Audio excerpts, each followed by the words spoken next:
kwamba kutafuta ilmu sote tunafahamu kwamba ni ibada,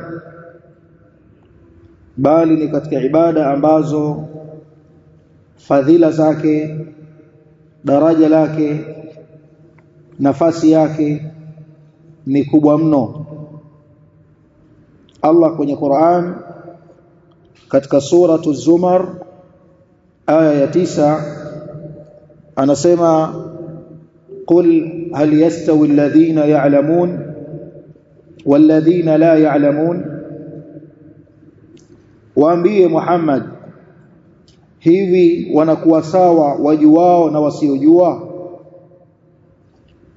Jawabu, hawawi sawa wajuao na wasiojua.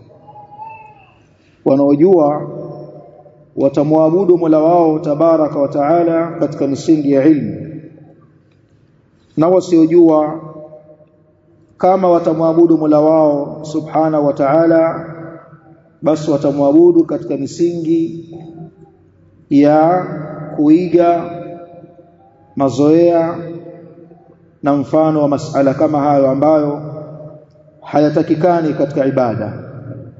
Kwa hiyo anayejua si sawa na asiyejua,